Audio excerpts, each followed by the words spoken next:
Hey, what's going on, you guys? It's Aces High, and today I'm bringing you guys video number 4 out of 6 of Alexander's successors. Alexander the Great after he fell. Kind of his generals and just all kinds of people were fighting over the territory that he had expanded his empire to.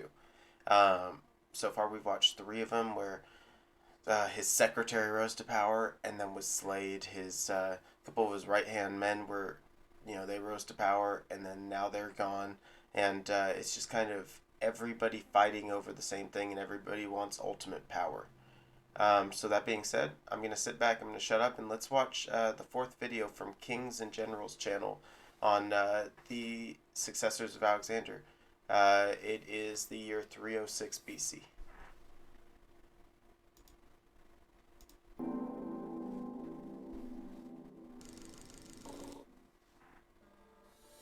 This video is sponsored by Lumerit. Lumerit, a better way. Antigonid dominance in the Near East is in jeopardy. Following the debacle at Gaza, enemies to the west, east, and south surround Antigonus and his son Demetrius. Yet they still have enough supporters to push back. The fate of Alexander's empire is still in the balance, and the winner of the wars of his successors remains undecided. With his army shattered at Gaza, Demetrius moved north to Cilicia. Ptolemy now pressed his advantage, reclaiming territories as far north as Tyre. As for Seleucus, Ptolemy gave his ally some troops to head east and reassert his authority in Babylon. News that Demetrius had returned to northern Syria with a small army reached Ptolemy when he was in Cilicia. Believing Demetrius was finished, Ptolemy ordered one of his generals, Chyles, to lead an army north and crush the remnants of the Antigonid's forces. This proved careless, as Demetrius successfully ambushed Chyles' army near a town called Myus, capturing 7,000 troops and much wealth in the process. Buoyed with this victory, Demetrius returned to his base. That seems a little bit careless to just send your troops out like that, you know? I mean, even if you think that the guy's almost dead or almost ready to surrender, it just still seems careless. And requested reinforcements from his father, Antigonus. In the meantime, Antigonus had defeated Asander's remaining forces in Caria and had taken control of Asia's Aegean coastline. On receiving Demetrius's letter, he once again headed east. In late 312 BC, he arrived in Syria and, joining with Demetrius, quickly recaptured all the lands that had been lost, forcing Ptolemy to retreat to Egypt. Antigonus followed in pursuit, arriving at the border of Ptolemy's domain with over 80,000 men. Yet his gaze would be quickly diverted to the southeast, where the Nabateans were hostile to him. Antigonus decided to launch a campaign against these people to secure his flanks. His son besieged Petra, but the campaign proved costly, time-consuming, and indecisive. In the end, an agreement was reached, with no real gains on either side. In the fall of 311 BC, Antigonus received news that Seleucus had defeated the Antigonid army in Iran and recaptured Babylon. Upon hearing this, Antigonus shelved any plans to invade Egypt. The threat of losing his eastern provinces to Seleucus was too great. Desiring to march on Babylon, Antigonus proposed peace talks with his fellow successors, most notably Cassander and Lysimachus. It's got to be tough right now on Antigonus, you know? He's got to watch the south right here at Egypt. Now he's got more problems in the east. He's still got the battles that he's trying to settle down in the west. It's so many battles and he's just so outstretched, you know? Ptolemy was later also included, and, in the end, a treaty was reached and peace agreed. The ramifications of this peace would be far-reaching, most notably in Macedonia. Its governor, Cassander, was not eager to share his power. He ordered the execution of Alexander the Great's son and his mother, Roxanne. The Argead dynasty of Alexander and Philip had been wiped out. Wow. The consequences would soon be clear for all to see. Back in Syria, Antigonus was now free to focus on Seleucus. He dispatched Demetrius with 19,000 men to tackle this problem. In the beginning of 310 BC, Demetrius and his army reached Babylon. Seleucus had already left the city with most of his forces, and the city was captured without a fight. Yet one of the citadels remained in Seleucus's control and defiantly resisted. Not being able to afford a lengthy siege, Demetrius left 6,000 of his troops under the command of his general, Archelaus, to continue the siege while he returned west to his impatient father. That seems like a stupid move. He only left 6,000 there, but he knows that Seleucus is somewhere else. What about if he just rolls back up on the 6,000 men, you know? Yet Seleucus proved a dogged opponent, and later that year, Antigonus was forced to lead an army east to fight this enemy. Okay. Our knowledge of this war, dubbed the Babylonian War, is almost non-existent. Yet what we do know is that following Antigonus's sacking of Babylon, Seleucus defeated Antigonus in a major battle in 308 BC, and a peace was agreed. In this act, Antigonus's hold on the east was severed, and the aging general returned to the west. Meanwhile, a new threat had been growing for Antigonus. His old adversary, Ptolemy, had been secretly intriguing against him, gaining territory and influence in the Aegean. Really? Determined to reassert his power, Antigonus ordered his son Demetrius to cross over from Ephesus and take Greece from Cassander. The short-lived peace was at an end. Demetrius landed at Athens in 307 BC and quickly gained control of the region. Further successes followed at both Megara and Munichia. Yet Antigonus was eager to weaken Ptolemy by taking his most prized possession, the island of Cyprus. And so he ordered Demetrius to leave Greece with his army and return east. For those of you that know a little bit about this, what's so special about that island? I mean, I guess you could station troops there if you're going to invade on these spots so you don't have to cross the whole ocean, but it doesn't seem that great. In early 306 BC, Demetrius departed Athens with most of his army and headed towards Cyprus. On his way, he stopped at Rhodes, hoping to add the formidable Rhodian navy to his forces. Yet the Rhodians, claiming neutrality, refused.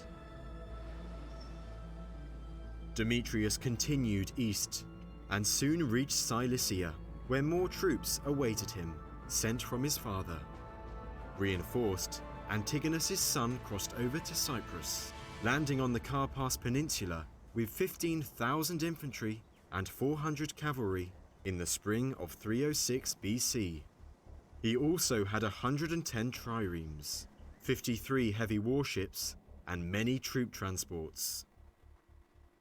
Demetrius quickly solidified his position on the island, capturing the towns of Carpasia and Urania. He then turned... If that's actually what this island looks like, it looks like a lot of cliffs. Look, there's cliffs all along there. This looks like beaches up here. But then there's cliffs all along here. It looks like it's actually pretty easy to defend. And to his main goal, the city of Salamis.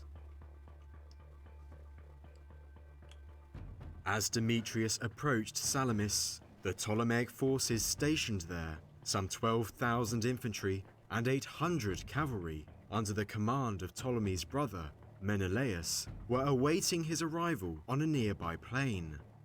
Battle ensued, and Demetrius won the victory.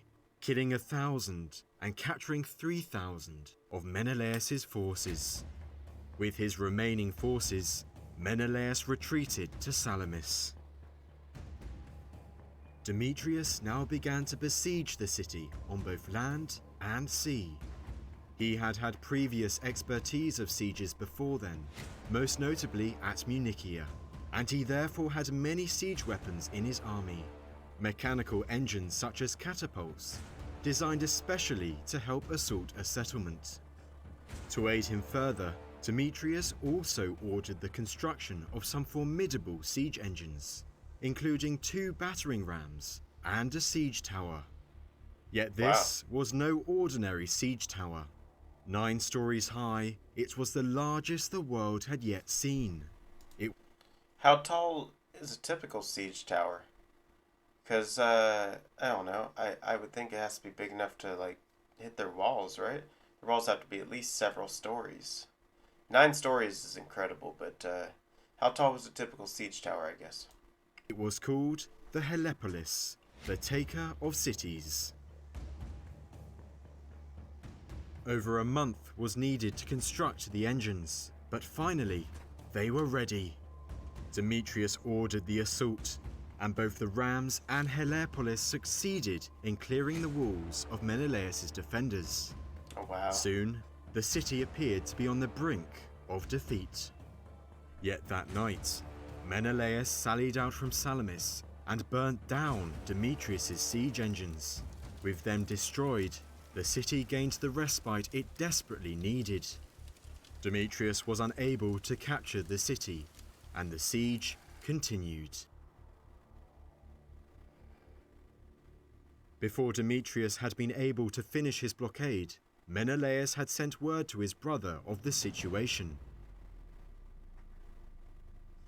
Gathering a large army and navy, Ptolemy sailed over to Cyprus, arriving at Paphos with a fleet of 140 warships and 200 troop transports carrying 10,000 infantry. He then proceeded along the south coast of the island, where he was further bolstered by his Ptolemaic allies on Cyprus. Very quickly, he reached Kition. There, Ptolemy managed to get word to Menelaus. He knew that if they could combine their naval forces together, their force would have a great numerical advantage over their foe. He ordered Menelaus to sneak the 60 ships he had in Salamis out of the harbour under the cover of night and join him. Yet Demetrius got word of Ptolemy's plans. Oh, wow. That night, he placed both his siege equipment and best men aboard his ships, and sailing around to the harbour of Salamis, made sure that any attempt by Menelaus to sneak past his lines proved impossible. As Menelaus's forces failed to arrive, Ptolemy realized his plans had been foiled. Nevertheless, he sailed round Cape Pedalium with his armada and prepared for battle. On seeing Ptolemy's arrival, Demetrius quickly reorganized. He left 10 ships to blockade the narrow exit of Salamis' harbour, preventing Menelaus' sally. The rest of his navy he placed facing Ptolemy. On his left, Demetrius deployed his greatest ships in a double line. If these represent 2 ships, if this is a strong if, I guess, that would mean that each one of these is about 5 ships. So we're looking at about 20 ships right here, if it's laid out like that. My point is, I'm surprised that these ships aren't able to take out the 10 and hit their flank, you know? Hoping to quickly crush Ptolemy's right, Demetrius stationed himself in the front ranks of this wing, although he himself was not to be in command. Realizing his inexperience at naval warfare, he had deferred command to his most experienced admiral, Medius of Larissa. Demetrius deployed the rest of his ships in a single line. Adopting a similar strategy, Ptolemy strengthened his own left wing, hoping to quickly break through his opponent's right. The battle commenced with an advance by Demetrius against Ptolemy's right. Very quickly, Demetrius's most powerful warships, aided by siege engines they had attached to them, destroyed the opposing forces. Wow. Medius now ordered the ships right, in order to start folding up Ptolemy's line, with Demetrius himself being in the thickest of the action. Meanwhile, Ptolemy had successfully overcome Demetrius's right flank. Yet his attack proved too slow, and as he began to envelop Demetrius's center, he saw with dismay that the rest of his fleet was already routed. Believing the battle lost, Ptolemy retreated. Meanwhile, Menelaus had successfully managed to break through the blockade. Yet it would prove too late. By the time Menelaus had entered the fray, Ptolemy was already in flight. The engagement had been a disaster for Ptolemy. Over 40 warships and 100 supply ships were captured, along with their crews. As for Demetrius, only 20 of his ships had been damaged, although scholars now debate whether Demetrius lost more on his right wing. You'd think he would if... The implications of this victory were far-reaching. Salamis duly surrendered to Demetrius, and Menelaus retreated to Alexandria. As Salamis fell, all other Ptolemaic holdings in Cyprus followed suit. Wow. In total, Demetrius captured 16,000 infantry and 600 cavalry, many of whom then joined the Antigonid army.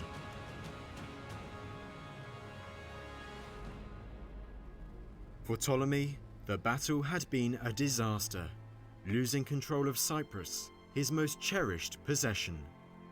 Yet for the Antigonids, Demetrius's victory meant that their power was now unmatched on both land and sea.